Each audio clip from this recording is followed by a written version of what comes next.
Speaking, don't expect the Canadian economy to bounce back from a trade war with the United States like it did from COVID.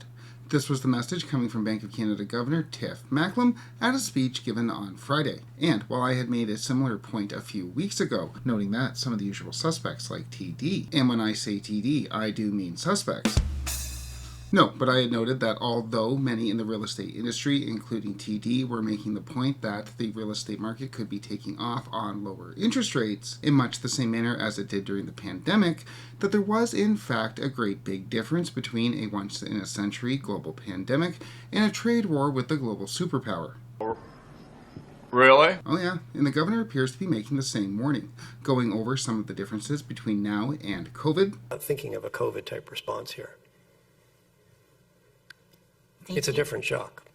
Which I think are important to acknowledge, as we're going to be seeing more and more articles like this as this plays out. Further, as we'll see later, I think the governor's speech was intended in part as a warning to fiscal authorities, which are already considering pandemic-level relief, that the central bank isn't going to be the go-to this time around. So what I want to do today is go over the governor's speech and the Q&A session held after, discuss some of the differences as laid out by the governor between a global pandemic and a trade war, and then go over some of the warnings for the fiscal authorities. Gotta be extra careful. We will be hearing from the governor again soon, as the Bank of Canada is set to make its policy rate announcement on March 12th, a little over 1 week after the Trump tariff deadline. We will continue to track the Bank of Canada and how it deals with current uncertainties on this channel. Make sure you click like and subscribe if you want to get those updates, but for now, let's get into the speech.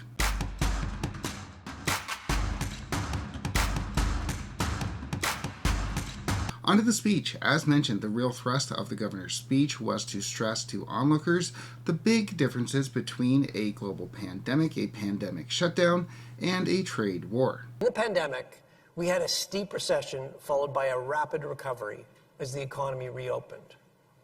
This time, if tariffs are long-lasting and broad-based, there won't be a bounce back.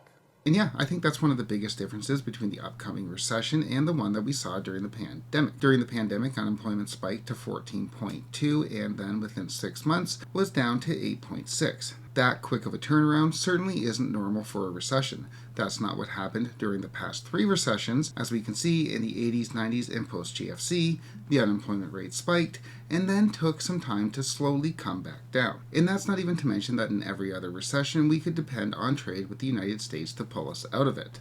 Take a look at the exports to the US in the early 90s recession, the GFC, and of course 2020. That's surely not going to be the case when a lack of trade with the United States is the raison d'etre for the recession in the first place, something Canada hasn't seen before. And don't call me Shirley. And the governor, I think, put it quite well, that this isn't going to be a shock like 2020 was, after which the effects of said shock dissipate. Rather, this is a major change in how the underlying economy functions. We may eventually regain our current rate of growth, but the level of output will be permanently lower. It's more than a shock. It's a structural change. But the problem for the Bank of Canada lies in that it wouldn't just be a quick shock to unemployment. We wouldn't just see weakness in the economy. We would also be seeing increases in the inflation rate. Tariff scenario, the factors pushing up prices more than offset the downward pressure from weaker demand. So inflation rises. So, even though the economy is being dragged down by a lack of demand, job loss, etc., the pressures putting prices up, retaliatory tariffs, depreciating currency, and disrupted supply changes would still continue unabated. So, the central bank does indeed plan to cut, but then it's fully aware of the price increases that are going to be coming its way soon thereafter, which we can see right in the speech with the bank's plans to cut. With inflation now back around the 2% target, we are better positioned to contribute to economic stability. And in the bank's plan to raise rates if inflation creeps up. However, with a single instrument, our policy interest rate, we can't lean against weaker output and higher inflation at the same time. So, right away, we can already see the big differences between the two central banks between 2025 and 2020. Back in 2020, the bank told us, go spend, go borrow, everything's going to be fine, rates low to 2023. Whereas this Bank of Canada is telling us that we have to spend, but things could get a little tricky. Things could get terrible. And we can see how hesitant the governor is to send that message to go spend when a reporter made what I assume he thinks was a subtle attempt to ask the governor if we're going back to quantitative easing. The pandemic, obviously interest rates went to effectively zero, and then we unleashed quantitative easing and did other things, used the whole toolkit.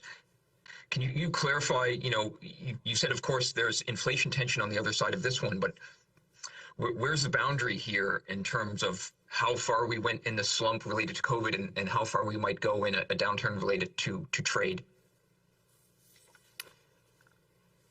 So yeah, are we going to print up a couple of $100 billion, sending fixed rates to the floor? The only thing we can do is we can help smooth the painful economic adjustment to tariffs. But even there, monetary policy is constrained because we have to make sure that the tariff problem doesn't become an inflation problem. So what that means is you're not looking like a COVID type response.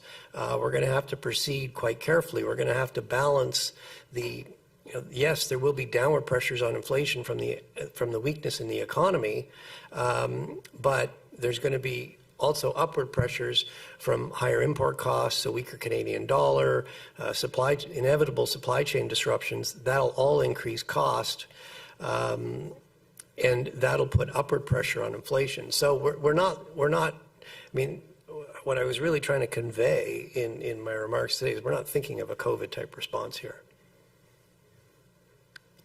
It's a different shock. So you're telling me there's a chance? So yeah, that makes sense. COVID was a short-term problem, a problem that the Bank of Canada had to paper over, as it were. This is an economy that's going to be fundamentally changed. It's a different shock. And on that, just briefly, the depreciating currency, as I think it's worth noting that this time around, the Bank of Canada could be actually limited in how much money it can print. Last time around, it printed up hundreds of billions of dollars, drastically expanding the money supply, but that was only made possible because the United States was doing it as well.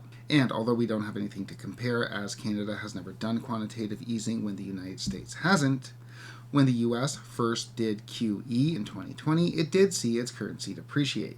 And if the mighty US dollar is going to depreciate on the QE, one can only imagine how much the Canadian dollar would depreciate as well. So, in sharp contrast to what we saw in COVID, which was the central bank telling us to go spend, everything was going to be fine, this time the central bank is warning, although it's not going to use this word directly, this time the central bank is warning of stagflation. That is, low growth or negative growth and high inflation. During COVID, at least when it started, there wasn't any immediate inflationary fears. We knew it was coming, eventually, according to the Bank of Canada or any other intro to economics textbook, but it wasn't going to be immediate. This time is very different. For reasons outlined earlier, the inflationary spike is going to be nearly immediate, with all the inflationary worries, all of the stagflationary worries that come with it. Labor unrest, strikes, wage price spirals, etc. And remember, as the real estate industry learned in 2022, but everyone else knew for the past 40 or 50 years, when given the choice between upholding the value of the currency and letting the economy tank, the central banks will, 100% of the time, except maybe Germany, choose to uphold the value of the currency, raising rates to prevent hyperinflation.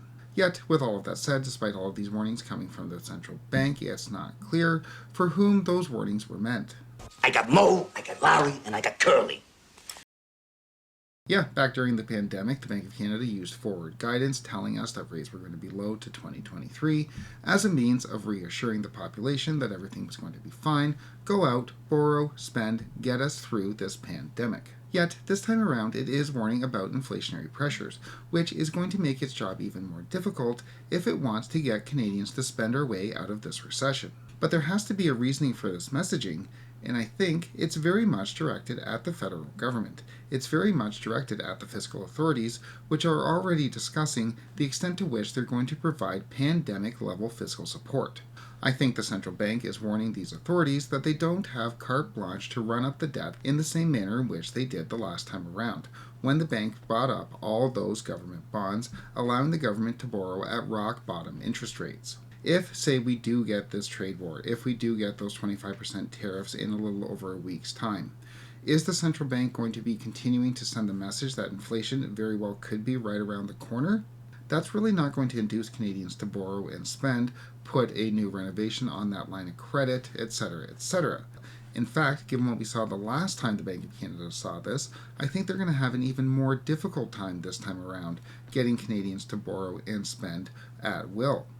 It fooled me, we can't get fooled again. So I think Friday's messaging was, at least in part, directed at the fiscal authorities, something the Bank of Canada governor has shown himself more willing to do over the past year. So, the central theme coming from the central bank on Friday: stop comparing a recession stemming from a global pandemic with that of a recession stemming from a trade war with the global superpower. The underlying causes are different, and therefore it will be dealt with in a very different manner. With that said, I still don't think those tariffs are coming, but the central bank appears to be differing. I guess we will all find out within the next week or so, and we'll obviously have an update out on those tariffs on this channel.